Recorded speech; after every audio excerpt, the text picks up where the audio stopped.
Hola, ¿cómo andan? Ya estamos por empezar las vacaciones de invierno, así que les mando estas explicaciones sobre el trabajo práctico que habíamos hecho antes y algunas cosas que vamos a empezar a ver del sistema digestivo. ¿Sí? No voy a dar todo sistema digestivo, prefiero ir dándolo en profundidad, porque como va a haber algunas cuestiones que tienen que ver con la medicina y con la salud, me parece que es un tema importante, entonces voy a tratar de extenderlo a lo largo de por lo menos 2 clases. Entonces vamos a ver. Hoy vamos a ver boca, esófago y estómago. Y después de las vacaciones vamos a ver lo que tiene que ver con la parte de intestino y algunos órganos accesorios como hígado y páncreas.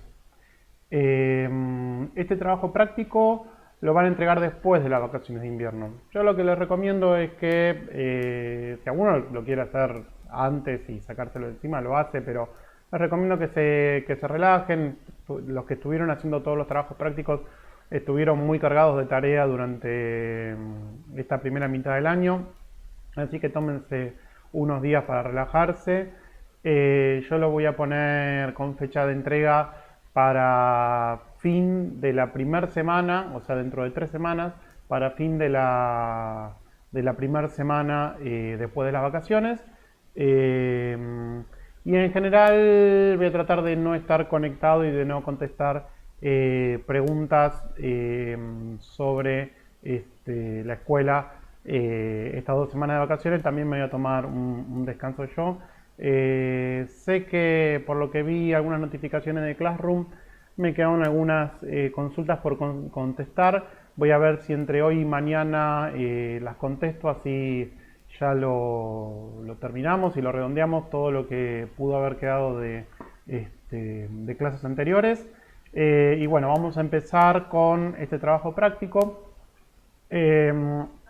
Lo primero era una pregunta que había quedado del trabajo práctico número 9, que yo a la mayoría les puse que después iba a contestar estos comentarios en esta clase.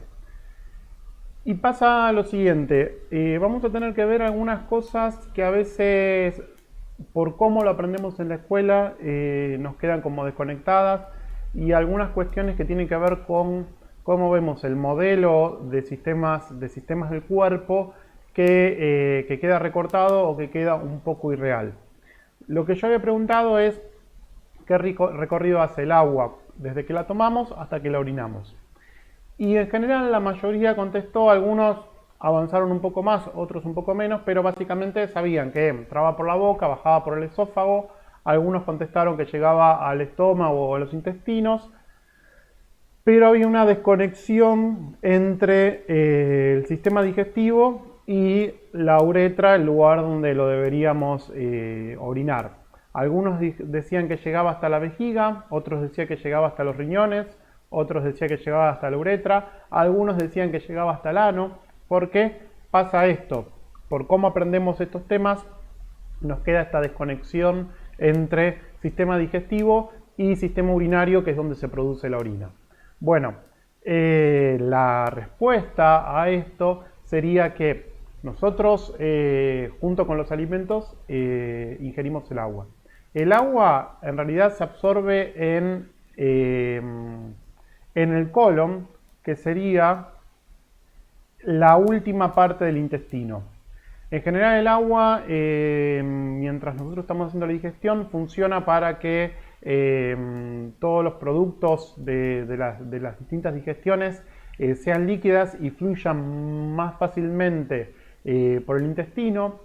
Y en la última parte del intestino, que es el colon, se reabsorbe el agua y se forma la materia fecal tal y como la producimos, que es más sólida que lo que es los productos digestivos a lo largo del conducto digestivo.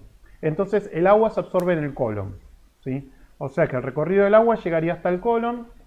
Después vamos a ir viendo paso a paso cuáles son esos recorridos del agua y del resto de los alimentos en general. Y cuando se absorbe en el colon, pasa al torrente sanguíneo. O sea, cuando nosotros hablemos de que se absorben sustancias a través de los distintos órganos del sistema digestivo, siempre que se absorben pasan al torrente sanguíneo. Hay un sistema arterial y venoso en el sistema digestivo que recupera nutrientes y también recuperan el agua. Después vamos a ver también el sistema porta, que tiene que ver con el hígado y cómo se transforman esas sustancias químicas que nosotros absorbemos en el intestino y cuáles son los procesos celulares que hacen que se absorban esas sustancias. Pero eso lo vamos a dejar para una clase siguiente. Entonces, una vez que se absorbe el agua, lo que hace es diluir nuestra sangre, y esa sangre después se va a filtrar, y esto también lo vamos a ver en clases siguientes, en los riñones. Los riñones funcionan como un filtro que saca agua de la sangre. El agua que tenemos en exceso lo saca algunas sustancias químicas de desecho, como la urea, ¿sí? Y saca algunas otras sustancias de desecho, como puede ser, por ejemplo, algunos medicamentos, algunas drogas que nosotros tomamos. Drogas me refiero a drogas como sustancia química que tienen una acción sobre el cuerpo. No necesariamente una droga psicoactiva, sino que, por ejemplo, el ibuprofeno es una droga. Entonces, saca esas sustancias químicas del cuerpo, ¿sí? Por filtración, y después eso se acumula, va por los uréteres hasta la vejiga, y se acumula en la vejiga, y en algún momento orinamos a través de la uretra. Entonces, ese sería todo el camino. El problema es que en general nos queda desvinculado cuando explicamos o aprendemos cómo es el sistema digestivo, lo aprendemos por un lado, y cuando aprendemos cómo es el sistema urinario lo aprendemos por otro, y nos quedan como los dos sistemas desvinculados, y que de hecho solamente se conectan a través del sistema circulatorio, ¿sí? Y además encima, en general el sistema circulatorio lo aprendemos por otro lado, y como que aprendemos tres cosas distintas que no tienen ninguna vinculación entre sí, y en realidad nuestro cuerpo es un grupo de órganos integrados. Algunos órganos cumplen más una función que otra, pero siguen estando integrados, y no podemos entender cómo funciona nuestro cuerpo si lo vemos de apartes, ¿sí? Lo tenemos que ver, siempre aprenderlo de una manera mucho más integral. Bueno, eso en cuanto a lo que había quedado de la clase pasada.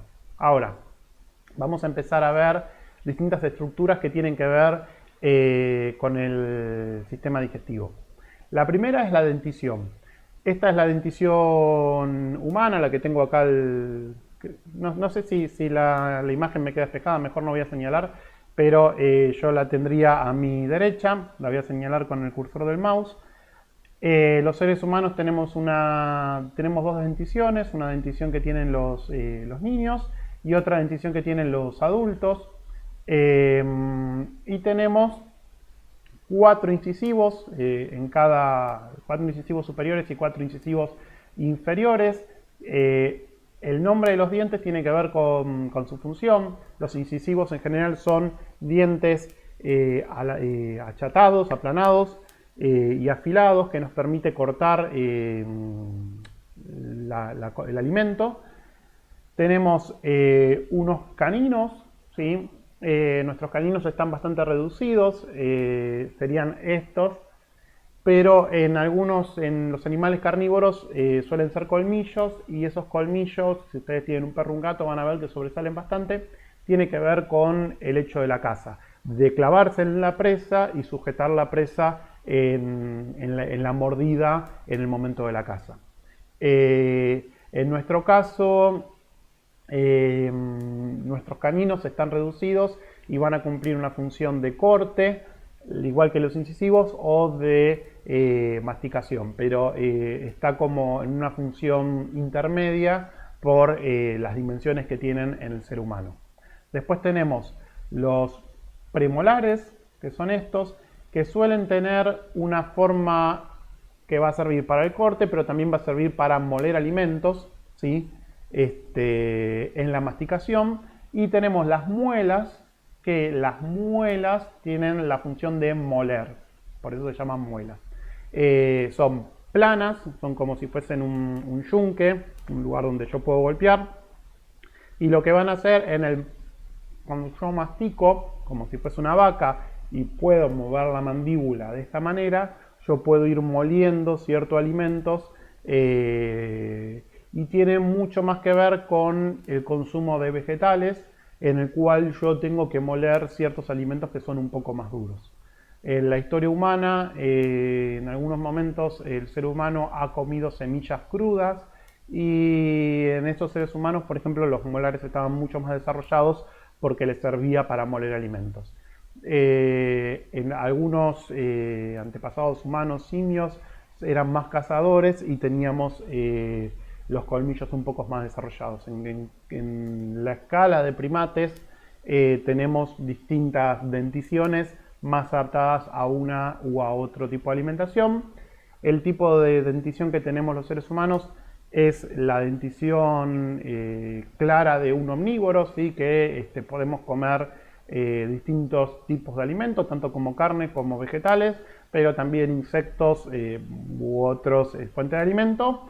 Después nosotros tenemos ciertos hábitos culturales que hacen que comamos más unos alimentos que otros. Hay culturas que son plenamente carnívoras, hay culturas que, por ejemplo, por preceptos morales o culturales, son más vegetarianas o también por el entorno en el que viven. Y hay culturas que son más omnívoras, pero la dentición que tiene el ser humano es una dentición de lo que sería un animal omnívoro. Si lo comparamos, vamos a ver que estos serían los caninos de un carnívoro, ¿sí? Lo pueden comparar con la de un perro o un gato.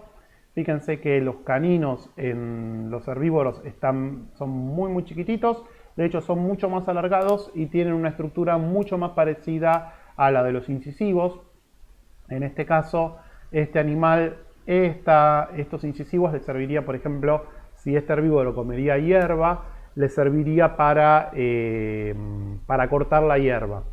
Si nosotros vamos a animales herbívoros domésticos, por ejemplo, las vacas no suelen tener incisivos superiores porque comen la hierba enroscándola con la lengua y arrancándola de raíz. Y después las mastican con los molares y los premolares. Los molares y los premolares de las vacas suelen tener un crecimiento continuo, suelen tener una estructura como de más dura y más blanda, que lo que permite es que se vaya desgastando, porque como comen parte del suelo, cuando arrancan el pasto, lo arrancan con tierra y comen parte del suelo, cuando los suelos son muy arenosos, eso le desgasta los dientes, entonces lo que permiten es que el diente siga creciendo para que ese desgaste no les traiga problemas y no se pierdan piezas dentales. En algunos otros herbívoros, como los roedores, estos incisivos... esperen que les voy a mostrar. Acá tengo un cráneo de un roedor. Acá hubiesen estado los incisivos, ¿sí? que hubiesen crecido, tienen crecimiento continuo. Y estos son los dientes, los molares y los premolares. Estos serían los premolares y estos serían los molares. Fíjense, están completamente fusionados. Este es un cráneo de carpincho. Están completamente funcionados y la función que tiene es la de molar. Por eso son, no sé si se va a llegar a ver en la cámara, pero son como aserrados porque esas sierras permiten que funcionen como si fuese un molino, justamente. Y los seres humanos tenemos una dentición intermedia. Fíjense que los caninos están desarrollados, no tanto. Tenemos molares y tenemos incisivos, o sea que todos esos dientes nos permiten tener una alimentación mucho más variada. Otra estructura que vamos a tener dentro de la boca es la lengua, ¿sí? La lengua va a tener también algunas estructuras, como pueden ser las amígdalas. Las amígdalas en general tienen estructuras, o sea, pueden acumular ciertas células de defensa, por eso cuando tenemos infecciones se inflaman las amígdalas porque se llena de glóbulos blancos, que es ¿cómo se llama? Una barrera de protección contra ciertas infecciones. Además, vamos a tener ciertas estructuras dentro de la boca, ciertas estructuras salivales que van a liberar primero saliva, que va a lubricar el alimento que comamos. Si estamos comiendo un alimento muy seco, le va a aumentar la humedad. Eso va a permitir que se pueda tragar con más facilidad y que pueda atravesar nuestro aparato digestivo. Y además, en esa sustancia que es la saliva, va a haber ciertas enzimas que van a empezar a hacer la digestión. Por ejemplo, el almidón, que es una sustancia química que ya la habíamos visto cuando vimos la parte de la dieta. Es una sustancia química que está en semillas, se degrada por una enzima que se llama amilasa, y esa enzima que se llama amilasa está en la saliva. En general, esa enzima que se llama amilasa, cuando llega a nuestro estómago, se va a inactivar, y la parte del intestino delgado va a secretar otra amilasa más que va a permitir que se siga degradando el almidón. Por eso es importante que la masticación sea prolongada, no tragar los alimentos directamente, sino que permitir que el alimento quede bien triturado y se mezcle bien con la saliva, porque eso permite que se inicie el proceso de digestión. Además, la lengua tiene estructuras que nos va a permitir detectar el sabor, que son las papilas gustativas. Si ustedes se miran la lengua frente al espejo, van a ver que es la zona más, la zona delantera, frontal, digamos, de la lengua, tiene papilas gustativas chiquititas en forma de pelos. Si sacan la lengua bien afuera, van a ver que tienen unos como botoncitos, unos puntitos mucho más grandes, que son las papilas gustativas caliciformes. Caliciformes viene de cáliz y quiere decir copa, que tienen como forma de copa. ¿Sí? Si uno la ve en un microscopio, tiene como una forma de copa invertida. Y las papilas filiformes es porque tienen formas de pelos. A los costados de la lengua tenemos las fungiformes, que tienen como forma de honguito, ¿sí? Y cada una de estas papilas gustativas va a detectar sabores distintos. Entonces, por ejemplo, si ustedes agarran algo dulce, un poco de azúcar, y lo tocan con la punta de la lengua, van a sentir el sabor dulce. Pero si ustedes agarran un poco de azúcar y se lo ponen en el fondo de la lengua, no van a sentir ese sabor dulce. Lo mismo va a pasar con los salados. Los salados se sienten con los costados, a los costados de la lengua. Y si ustedes se ponen un granito de sal en el fondo de la lengua o en la punta, o tocan la sal con la punta de la lengua, no van a sentir que eso es salado. Pero si ustedes lo ponen en el costado de la lengua, van a sentir el salado. Lo mismo pasa con el ácido. Los receptores de los sabores ácidos van a estar también en los costados de la lengua, y lo amargo lo van a sentir con estas papilas gustativas. Lo amargo y lo picante, en realidad acá faltaría el picante, lo van a sentir con estas papilas gustativas que están en el fondo de la lengua. Por eso, si ustedes, algo amargo podría ser un brócoli, si ustedes tocan el brócoli con la punta de la lengua, no van a sentir que es amargo, pero cuando ustedes lo empiecen a masticar, y sobre todo cuando lo traguen, van a sentir el amargor del brócoli o de la radicheta, ¿sí? Distintos alimentos, distintas plantas, sobre todo los vegetales de hojas verdes, suelen ser amargos. Falta un sabor acá, que es el umami, que es el que produce una sustancia química que se llama glutamato, ¿sí? Muchos alimentos tienen glutamato para darles más sabor. Umami es una palabra japonesa que quiere decir sabroso, que sería un sabor sabroso.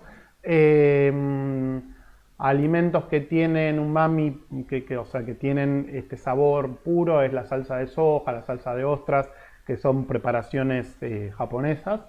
Pero ese sabor umami, que es un sabor particular, se siente en casi toda la lengua, en toda la zona central de la lengua, ¿sí? Desde la punta hasta el centro, casi hasta la mitad. Bueno, esa es la estructura de la lengua. La lengua además es una estructura muscular que permite que nosotros movamos la lengua de distintas maneras y ese movimiento que tiene la lengua nos ayuda a formar el bolo alimenticio,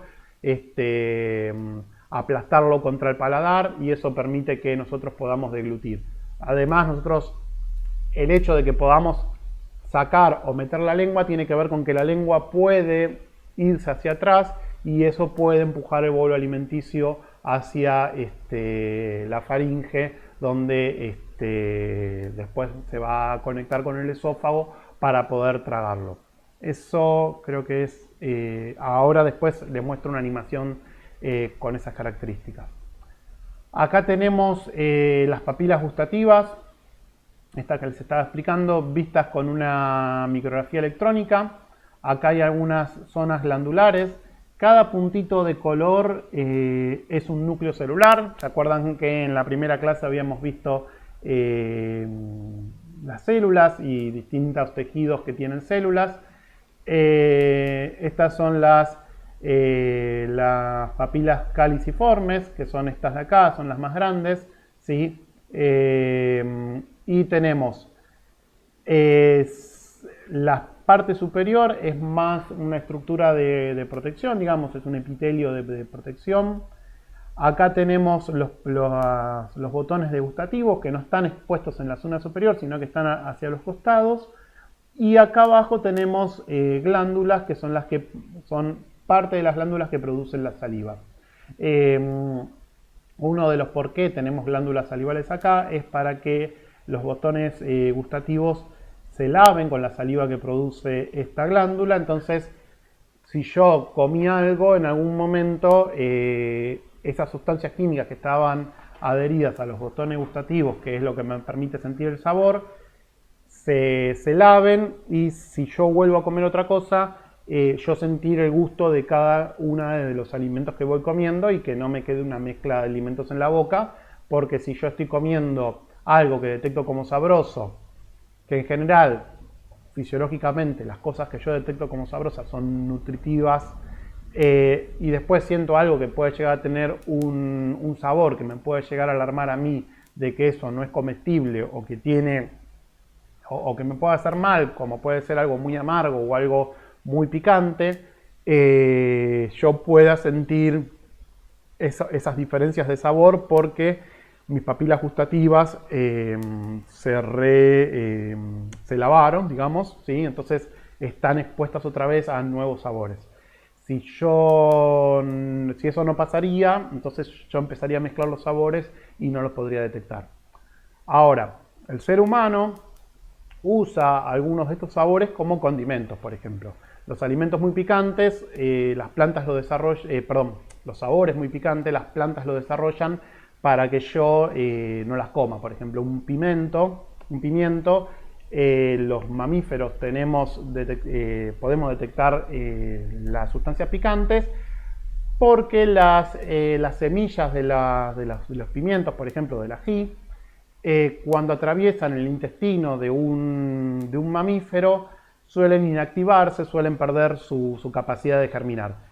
Sin embargo, por ejemplo, las aves no suelen detectar los alimentos picantes porque si las aves comen estas semillas, al contrario las activan y cuando defecan las distribuyen estas semillas, entonces estas semillas tienen la capacidad de brotar.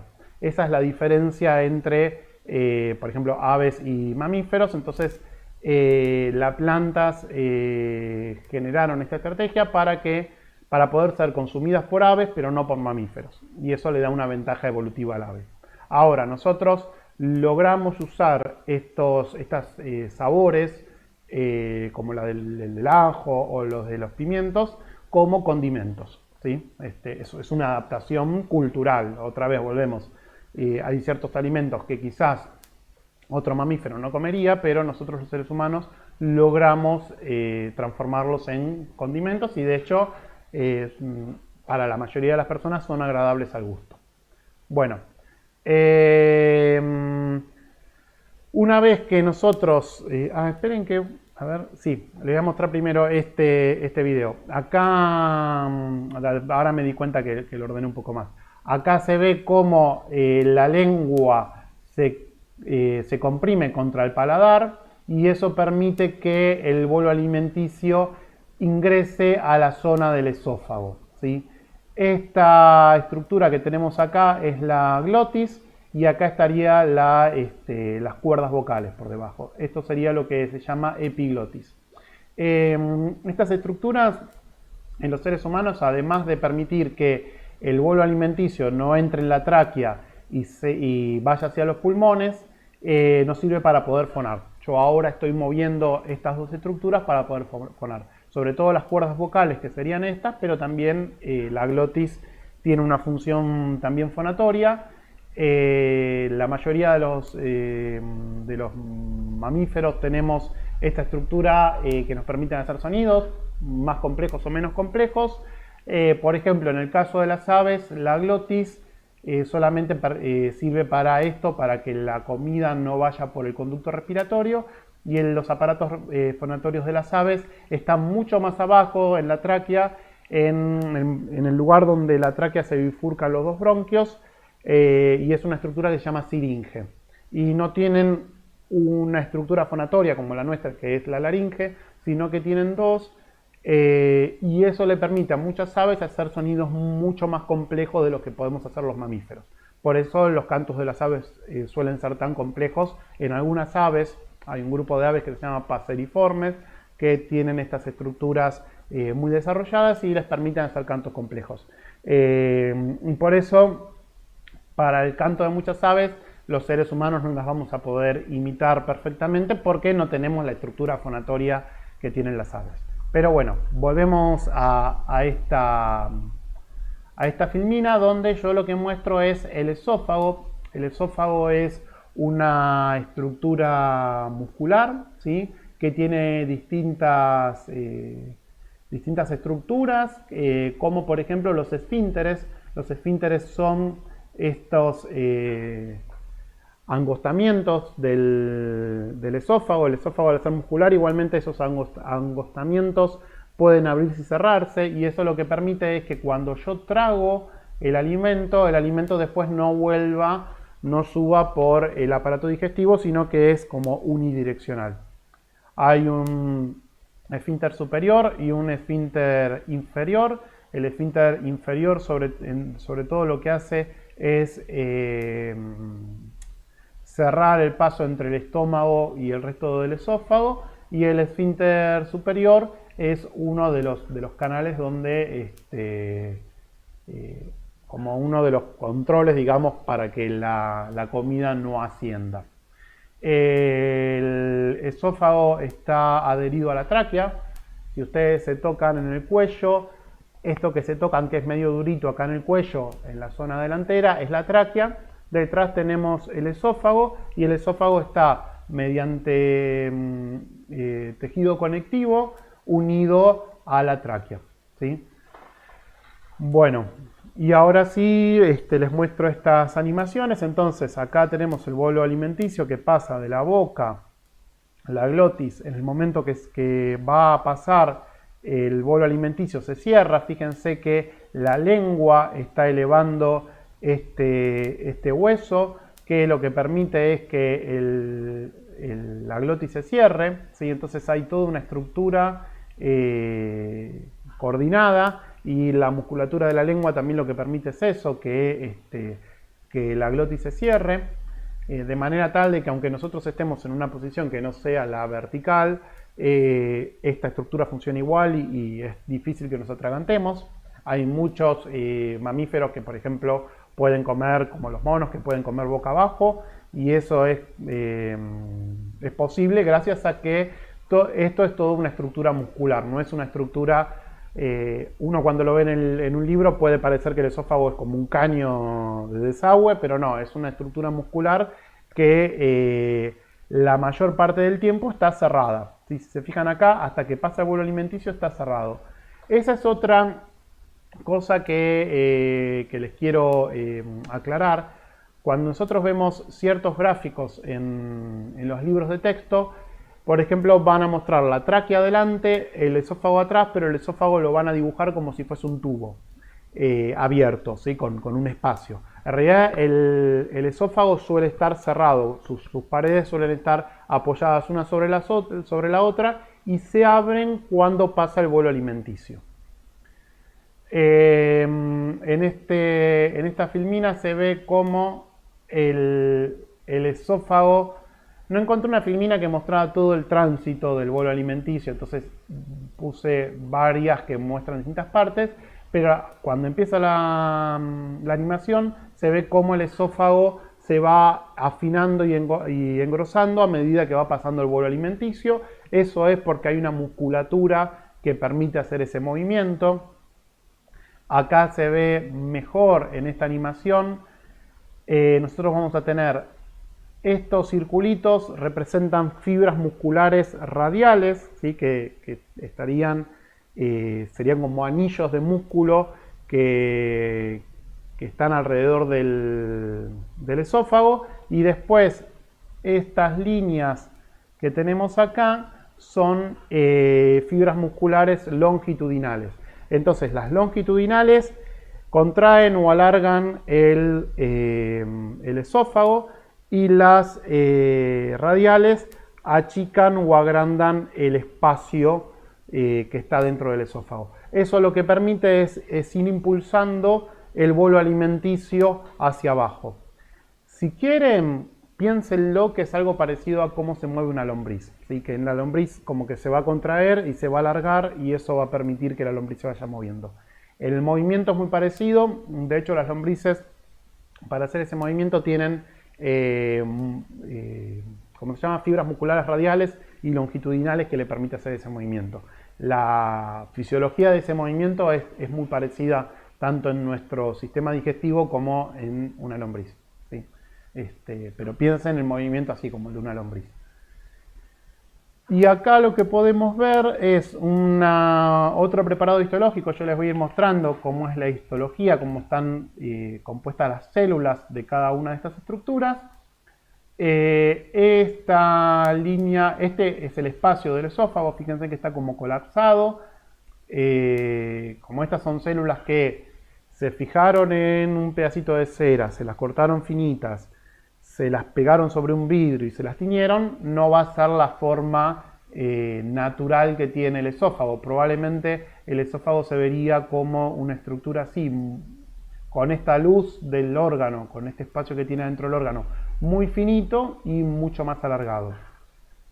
Pero esto me sirve para ver lo que es el epitelio, la pielcita que lo recubre. Cuando digo epitelio me refiero a la pielcita que lo recubre, que va a ser una piel, ¿sí? Cumple la función de limitar el espacio del órgano.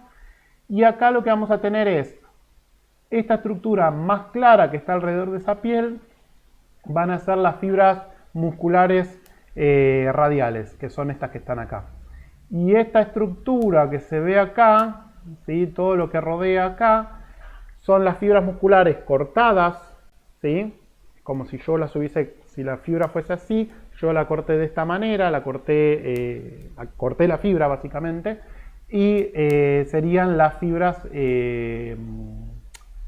longitudinales. Es un corte en este sentido del esófago. Por eso acá no se ven las fibras, se ven como de costado porque están cortadas así, y estas fibras se ven todas porque están, o sea, yo estas fibras que son longitudinales las corté de esta manera. Bueno, una vez que, esperen a ver si puedo volver para atrás, una vez que el bolo alimenticio llegó al estómago, en el estómago también es una estructura de varios tejidos, ¿sí? Cada uno de los órganos es una estructura de varios tejidos, en los que vamos a tener una mucosa, ¿sí? Esa mucosa va a estar compuesta por glándulas. Las glándulas del estómago van a producir ácido clorhídrico. El pH del estómago es un pH muy ácido, es un pH de 4. Si un pH de 4 es un pH que tiene un ácido que tiene el vinagre, por ejemplo, ¿sí? O sea, no, el vinagre creo que tiene un 5, sería más ácido que el vinagre. Pero bueno, es muy ácido, de hecho, si estuviese en contacto con otro tejido, probablemente produciría una irritación, una quemadura. Pero además, a ver si tengo sí, acá tengo la parte del tejido, ¿cómo se llama? Del corte histológico. Este sería la piel que lo recubre, el epitelio. Ese epitelio en la superficie tiene una estructura protectora hecha de azúcares que se llama glucocálix, que lo protege de ese ácido, ¿sí? O sea, es una estructura muy resistente al daño que le pueda hacer el ácido que está contenido dentro del estómago. Y después tiene, ven que acá dice que hay una capa mucosa, va a tener ciertas glándulas que van a producir este ácido clorhídrico y va a liberar además enzimas digestivas. Acá sí ya va a empezar a ver, por ejemplo, enzimas digestivas lipasas que van a degradar las grasas y sobre todo enzimas digestivas proteasas que van a degradar las proteínas. Después vamos a ver que va a haber otras lipasas que van a ser, ¿cómo se llama?, producidas por el hígado y que se van a mezclar con este producto de la digestión. Entonces, en este medio muy ácido se van a degradar las sustancias químicas, las partes de comida que hayamos ingerido, y las enzimas van a empezar a degradar sobre todo las proteínas. Y además lo que tenemos acá se ve muy borroso ¿cómo se llama? Las letras, pero acá dicen fibras musculares longitudinales, circulares y oblicuas.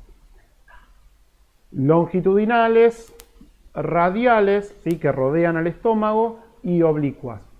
Eso lo que va a permitir es que cuando llega la comida al estómago, el estómago se expanda, esa comida quede una cierta cantidad de tiempo dentro del estómago, y en el momento de que llegue más comida, el estómago, o de que se termine la digestión, lo que va a hacer el estómago es contraer esas fibras musculares, y lo que va a permitir es que parte del contenido estomacal entre al intestino. En el estómago, yo les había dicho que había esfínteres en el esófago que permitían que la comida no vuelva hacia arriba. A veces hay ciertas fístulas o hay ciertos problemas en ese esfínter, entonces lo que tiene la persona es ¿cómo se llama? Un reflujo que hace que parte de los contenidos estomacales suban por el esófago. Eso produce una sensación como de quemazón, porque son ácidos que son irritativos. Y a veces lo que pasa es que si hay alguna sustancia que el cuerpo detecta como tóxica, lo que hace el estómago es abrir este esfínter que tenemos acá en la zona del diafragma, contraer la musculatura del estómago. Uy, a ver si puedo. Sí, ahí está. Contraer. No, ay, se me fue. Esperen un cachito que. A ver si puedo volver para atrás. No. Voy a tener que pasar todas las filminas. Esperen que se colgó un poquito. A ver, ahí estamos. Bueno, les decía. Si hay alguna sustancia química que el cuerpo detecta como tóxica, lo que hace es abrir el esfínter pilórico, que es el que conecta el estómago con el esófago. Entonces contrae el estómago y eso es básicamente lo que uno conoce como vómito, ¿sí? O sea, induce el vómito para liberarse de esa sustancia química, ese alimento que puede llegar a ser tóxico. De no pasar eso, se abre este otro esfínter que va a permitir que el contenido del estómago avance hacia el duodeno, donde va a continuar la absorción y la digestión de ciertos compuestos químicos. Algunas sustancias químicas se absorben en el estómago, en general no nutrientes, pero por ejemplo la aspirina es una sustancia química que se absorbe en el estómago. La mayoría de las sustancias químicas se empiezan a absorber en el duodeno, ¿sí? En general en el intestino delgado, el duodeno, yeyuno, ilion. van a absorber nutrientes y en general el intestino grueso va a absorber más que nada azúcares o agua y sales minerales. Pero eso lo vamos a ver más adelante. Yo lo quería separar en partes la clase de sistema digestivo para que no sea tan pesada y además que para que este trabajo práctico que va a ser el que van a entregar después de las vacaciones de invierno no sea tan largo y no estén pendientes de que tienen que hacer un trabajo demasiado largo. Va a haber un par de preguntitas sobre estos temas que vimos en esta clase y el trabajo práctico va a ser así sencillo. Más que nada quería que vean el video e ir aclarando y viendo un poquito más en profundidad la clase. Así que bueno, lo que les digo es que descansen, espero que estén pasando la cuarentena lo mejor posible y seguimos en contacto por este medio después de las vacaciones. Que pasen 2 semanas lo mejor posible.